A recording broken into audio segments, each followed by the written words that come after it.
What time is it? It's nation time.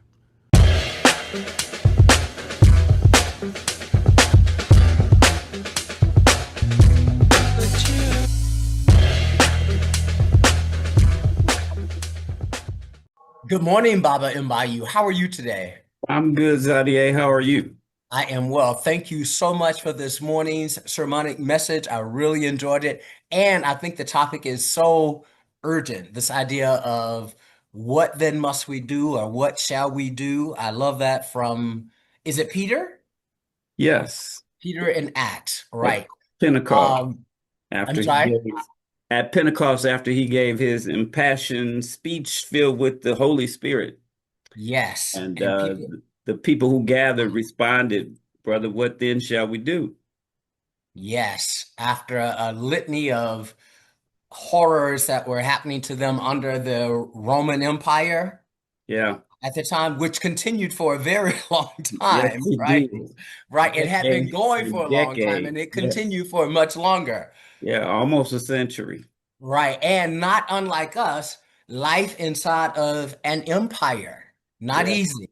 yeah, Right. And many, many struggles. Jesus was one of many, many revolutionaries who was put to death, yeah. followed briefly, and then later put to death. The cross was a lynching tree. It was not just for Jesus. Right.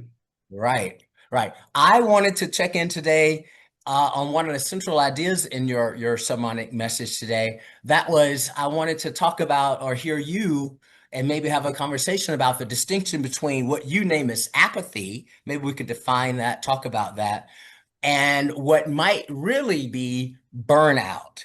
Can you talk about the difference you saw and your decision to go with apathy versus burnout, or did you consider burnout? I didn't consider burnout Mm. because I don't believe you get to burn out unless you've been actively engaged for a period of time. And Ah, I don't think that's the situation we're facing right now. I don't okay. think we have been so focused on creating opportunities for self-determination and self-empowerment that we're burnt out. I don't see that in the Black community. What I see is apathy and indifference. Like it I don't matter hear to me you. who's in the White House. It don't matter to me who's in the Senate. It don't matter to me who's in the That's apathy. Wow, I That's hear you. burnout.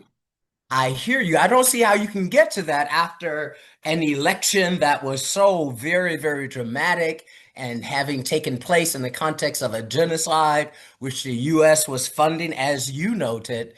So much was happening, a change in candidates, and then Black people rallying like crazy and working really, really hard. And then we saw a clear split between African people and who we chose to support, and how Mr. Trump, let's say, won the election. He certainly bought the election, but elections are bought all the time in this empire, Yeah.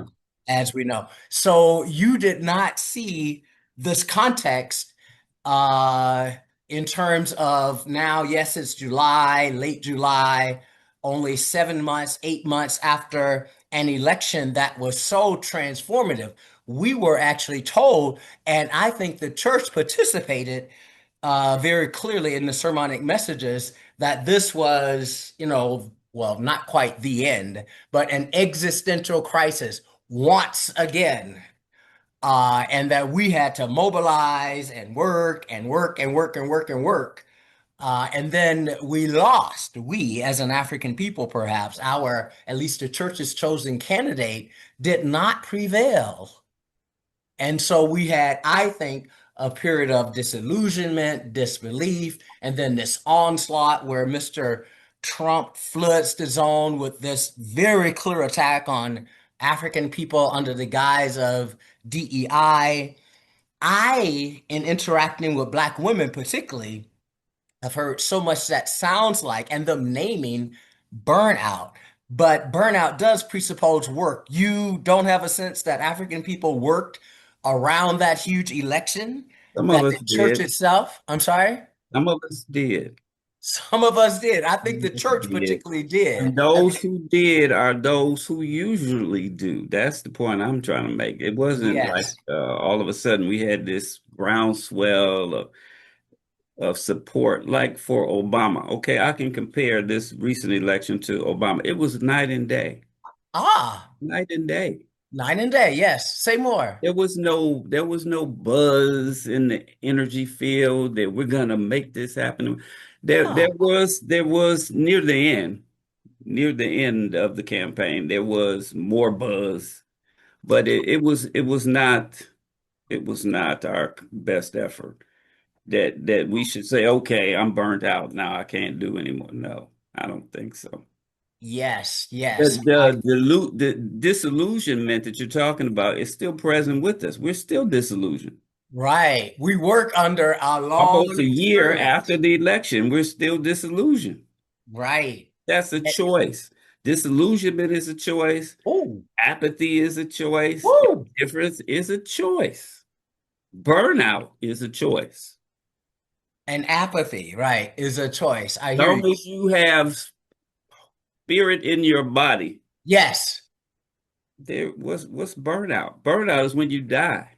I don't. If you're living and breathing, and you still have choices, you still can make decisions. You still have the freedom of your limbs and activities. What are you burnt out on life? That's suicide. I don't understand. How Are we about free burned yet? out? Are we already free? How can you be burnt out? The struggle for freedom is ongoing, generation after generation. Did our ancestors burn out? I don't think they did. You don't get to burn out either. That's a Bu- choice. Burnout is not an option. It's not a choice we can make. No. We cannot be tired. Did Marcus Garvey burn out? I don't think so. He had way more reason to be burnt out. Yes. No ups and down in our energy. No signs of depression. No sense of loss and a period of Burnout, mourning. for me, Yes. that's how I see it. Burnout is like I said, a choice, but it's also escapism. So I don't have Woo. to deal with anything. Wow. I'm glad we're making this such a stark contrast. Apathy does not suggest work having been put in, hope having been expended, and then a loss. That's not apathy, that's burnout. You do not see this phenomena of what I see as African people decidedly pulling back, deciding I will not, many, not all, of course, I will not get out there in March. I will not use my platform to denounce this and that, every assault on African people and DEI. What the point I'm really trying to get across in the Yes, message is that apathy is destructive. It kills us, right? It's yes, not the people who get up and try to do something. It's the people who sit back and twiddle their thumbs and say, what I do doesn't matter. What I do that's doesn't matter. That's what's killing us, not the people who did their best and still lost. They're not uh killing us. It's the people who did nothing. uh And those are the people that Peter was trying to appeal to because the Jews they had many sects who were being active and taking ownership for the struggle, the power struggle that they were in. yes, And everybody had many options in terms of who they could side with. You can be with the Sakari, you can be with the Nazarites, you can be with the Essenes, you can choose a group and get in it and do something. He was talking to the people that had chose no side, who were just walking around like, woe is us, what we gonna do? When is the hmm. Messiah gonna come and save us from ourselves? He said, no, you must save yourself from this corrupt generation. Yes, I hear this would be a great time to pull up some stats, I guess, on the participation of African people in this particular election. But, I'm pretty sure I haven't seen any stats, uh-huh, but uh-huh. I'm pretty sure, and I'm not a gambling person, but I would bet that it doesn't look much different than any other election we've ever had, locally or nationally. Obama, it wouldn't compare That was well. an exception. I'm saying generally, when we go to the polls in the Black community, it's only a small percentage of us who show up. Yes, I hear you. And your idea, your thinking, your perspective is that we don't show up not because we figured out the system is corrupt, not because we know the elections are bought and that we're outspent every time. That's what we use to justify not showing up. But Oh, we know that's not the reason. not that we're choosing between evils and don't want to choose evils. None of that. We must participate in this corrupt system, even as we see it as corrupt. Is that Yeah, right? that's right. I hear you. I hear you. I hear you. I'm really trying to drive home the point. There is no middle ground. There There is is no middle ground. you got to choose, you got to take a stand. You don't Have get to to take a hide, you stand. don't get to escape. Right, We're right, all in this together.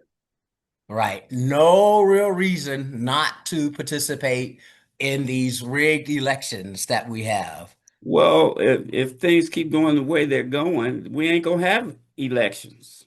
Right. We should You save know, the what we whole thing have. could go away while y'all sitting at home doing nothing. As we started this, we talked about how the Roman Empire continued for many years after Jesus Christ. It started many years before. The people of Israel lived under that empire for a very long time, and we didn't say this, but I think they were transformed by the experience. At some point, they bought into every aspect of the Roman system. Yeah, They did not have elections per se, but they were the people of Israel who are not the people in Israel right now, right, not the European Jews right now that we see. right. Um, but the Black nation Israel bought into their captivity, bought into the ideas of their oppressor. Is our elections and the constant need to every 4 years jack up the people, jack up their hopes, part of a corrupt system? No, because the system is corrupt, but our participation is not Well, the only way you can change the system is to be actively engaged. in Uh, the system. well, you can't escape being engaged in the system. That's a given. You live in it, you work in it, play in it. You're in the system, whether you want to be or not. The idea is that you can't fix a broken system unless you are willing to work on yourself Ah, and become a part of a movement that can counter the system. By building our own institutions, we can create our own system that can sustain us and provide us with everything we need, which is what we're being forced to do now yes, that with is the the work. erasure and reversal that's going on. When That when you is take the away work. all the government programs and all the government assistance and all the government supports and all that goes away, who's going to look out for us if we don't?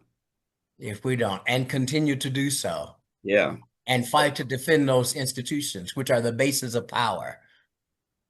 Yes, there are many roles to play inside the system that we all participate in. One is to rah participate in the system, choose the lesser evil of two.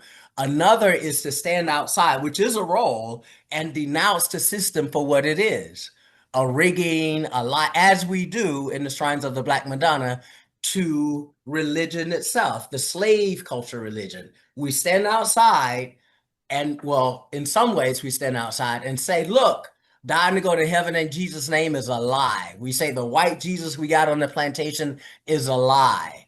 We do not take that, at least in this season, perspective on the rigged election system, the corrupt system that's paid for with money. Why is that? Why do we choose in one way to stand aside and denounce it for fundamentally what it is? Yet when we turn to the electoral system and process, we do not take an eye that says, look, this is corrupt. We need something else. Let's do this other thing. in addition to maybe participating on some level? Well, one thing we say in Black Christian nationalism is that politics and economics are sacred. They're sacred. You must have a political system and you must have an economic system in order to support yourself, your community, the world. So without that understanding of why it's important to embrace the systems, right? Ooh. And not just sit down and be a part of it, you're not going to create anything better.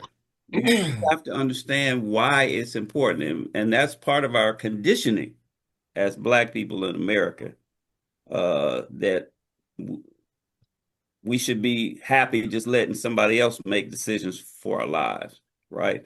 So we don't see the sacredness of politics and economics, and we don't see the importance of, I mean, look around the Black community. Who owns all the businesses in our neighborhoods and community? We don't see the importance of economics. Same thing is true about education. We don't see the importance of educating ourselves rather than letting somebody else educate our children. So until we understand that and really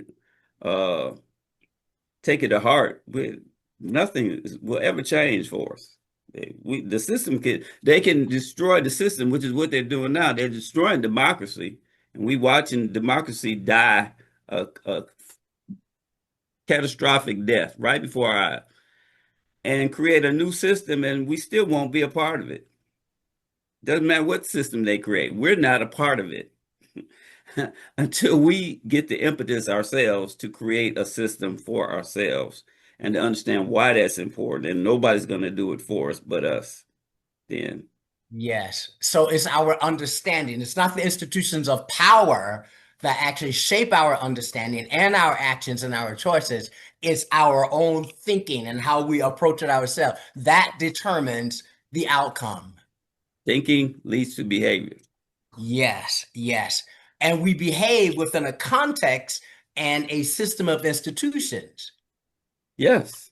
Yes, yes. And we definitely are responsible for our liberation. When we talk about Black people not acting, a sense of powerlessness, I think, also has to be considered, that we've been conditioned to think we can't. Yes, we have. And the Shrines of the Black Madonna is working to help us to see our choices and to behave differently. Absolutely. And Yes. it all starts with a thought process, though. We have to, one thing Reverend Albert B. Clegg Jr., Jeramogi Bebe Ajiman taught us many, many reigns ago is that first, the struggle starts with changing our minds, the way we think. Yes. If you'd Yes. joined the Shrine of the Black Madonna in the 1970s, the first thing you would have received upon joining the church was a book list. 35 books. You got to read these books. If you visited the Shrine of the Black Madonna in the early 70s, all you saw was people carrying books. Yes. You didn't walk into the building without a Bible, a commentary, a Bible dictionary, 4 or 5 other books on the Black liberation struggle. It was just like being in college. Yes. It was Yes. a university energy all the time, teaching and learning going on all the time, classes going on all the time. You got to change the way people think. Yes. What time is it? It's nation time.